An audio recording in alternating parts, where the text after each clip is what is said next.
Dear students, السلام علیکم ورحمۃ اللہ وبرکاتہ. آج ہم the ghost of the only world written by Amita Ghosh کی کہانی کو آگے پڑھنے کی کوشش کریں گے. The two had some friends in common. دونوں جو مصنف ہے اور شاعر جو تھے ان کے کچھ اپنے سانجے دوست تھے. One of them put the author in touch with شاہد. ان میں سے ایک دوست نے مصنف کا شاہد کے ساتھ تعارف کروا دیا. تو ہم کہیں گے کہ ان کا تعارف انڈائریکٹلی ہوا. ایک دوست نے مصنف کا شاہد کے ساتھ تعارف کروا دیا. Between 1998 and 1999, the two had several conversations on the phone and even met a couple of times. 1998 اور 99 کے بیچ انہوں نے کئی بار ایک دوسرے سے فون پر بات چیت کی. شاہد علی اور امیتا گھوش کی فون پہ بات چیت ہوئی تھی. And even met a couple of times اور کئی بار ایک دوسرے سے ملے بھی تھے, ان کی ملاقات بھی ہوئی تھی. In February 2000 Shahid had a sudden blackout. فروری 2000 میں شاہد اچانک بلیک آؤٹ بے ہوش ہو گیا. The test revealed that he had brain cancer. اور ڈاکٹری جانچ ٹیسٹ کرانے پہ پتہ چلا کہ اسے دماغ کا کینسر تھا. شاہد کو On 7th May 2000, the writer went to Shahid's college. 7 مئی 2000 کو جو مصنف امیتا گھوش شاہد سے ملنے اس کے کالج گیا. Where Shahid was employed as a teacher. جہاں شاہد ایک استاد کی حیثیت سے کام کر رہا تھا, وہ ایک ٹیچر تھے. The writer saw that Shahid was very popular with his students. اور امیتا گھوش نے دیکھا کہ شاہد اپنے شاگردوں میں مقبول تھا, ایک اچھا نام کمایا تھا, ایک کامیاب استاد تھا. تو مصنف نے یہ دیکھا کہ جب وہ کالج میں گیا تو کافی پاپولر, کافی فیمس تھے اپنے بچوں میں شاہد بحیثیت ایک استاد. Now Shahid moved to Brooklyn, New York so that he could be close to his youngest sister. اب شاہد جو تھے وہ بروکلن چلے گئے, نیو یارک میں ایک جگہ ہے, so that he could be close to his youngest sister, تاکہ وہ اپنی سب سے چھوٹی بہن کے نزدیک رہ سکے. اس کی بہن آلریڈی بروکلن جگہ تھی, وہاں پہ ہی رہ رہی تھی اور شاہد بھی وہاں چلے گئے. The writer also lived a few blocks away and the two now met quite often. تو وہاں پہ خود مصنف بھی رہتے تھے, یعنی جس نے یہ کہانی لکھی ہے امیتا گھوش, تو وہ بھی وہاں سے کچھ ہی بلاک دور ایک گھر میں رہا کرتا تھا. اور and the two now met quite often. اور دونوں ایک دوسرے سے کافی اب ایک دوسرے کے ساتھ ملتے جلتے تھے یا ملنے جلنے لگے. اب شاہد اور امیتا گھوش کی اب ملاقات اکثر ہوا کرتی تھی بروکلن میں, جہاں شاہد اور جو مصنف تھے امیتا گھوش وہ ایک دوسرے کے نزدیک یا قریب رہتے تھے. Though Shahid knew that he was going to live long, he was always jovial and full of wit.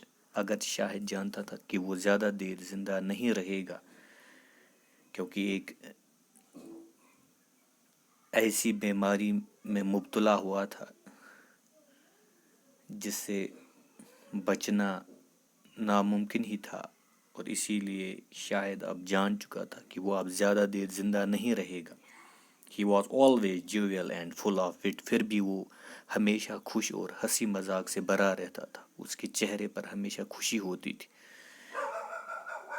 On 25 April 2001, the writer telephoned Shahid to remind him of an invitation to a friend's house for lunch.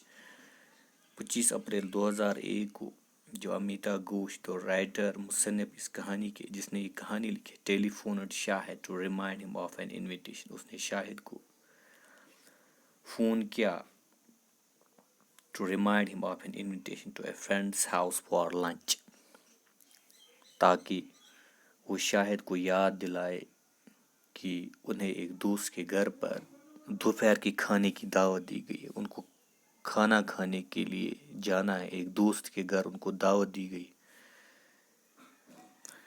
It was the first time that Shahid spoke to the writer about his approaching death. یہ پہلی بار تھا جب شاہد نے مصنف سے، امیتا گھوش سے، اپنے قریب آ رہی موت کے بارے میں بات کی کہ اب وہ کسی بھی وقت اس دنیا سے کوچ کر سکتا ہے یا وہ کسی بھی وقت اب مر سکتا ہے. تو یہ پہلی بار تھا کہ شاہد نے مصنف کے ساتھ کچھ اس طرح کی باتیں کی. He asked the writer to write something about him after his death. تو اس نے اپنی ایک خواہش ظاہر کی اور مصنف سے کہا کہ اس کی موت کے بعد اس کے بارے میں کچھ لکھے. شاہد نے امیتا گھوش کو کہا کہ میری موت کے بعد میری زندگی پر ضرور کچھ نہ کچھ لکھنا.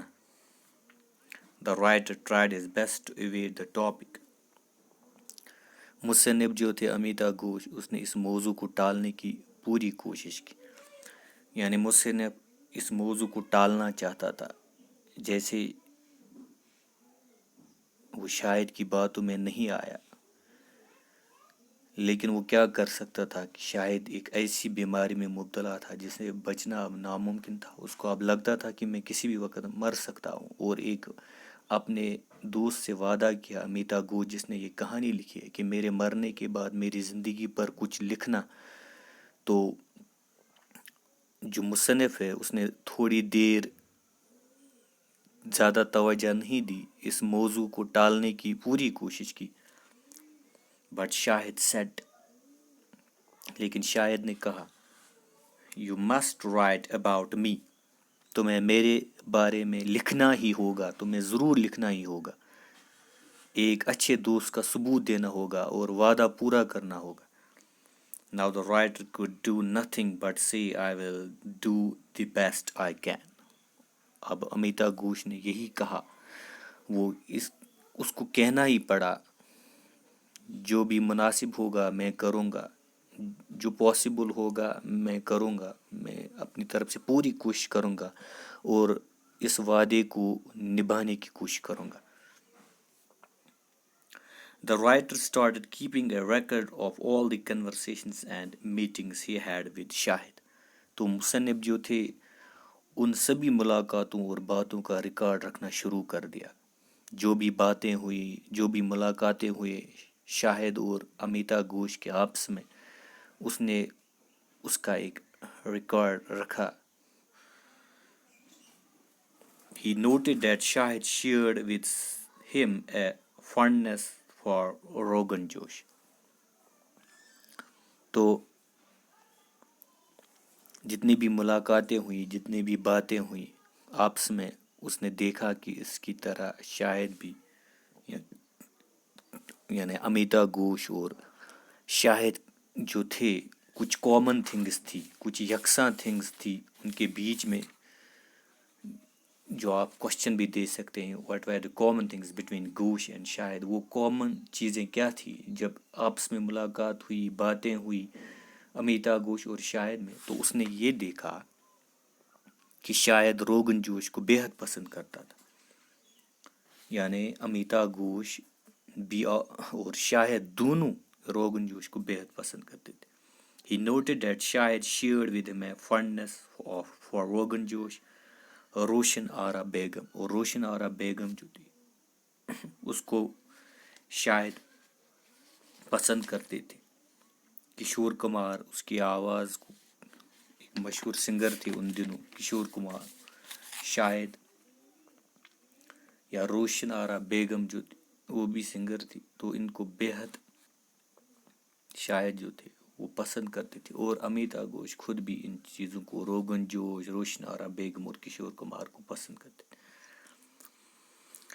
اینڈ اولڈ بمبئی فلمز، اور پرانی جو بمبئی فلمز کا شوقین تھا، یعنی شاہد بھی پرانی فلمز کا شوقین تھا، اور امیتا گھوش خود بھی ان فلموں کو دیکھا کرتے تھے.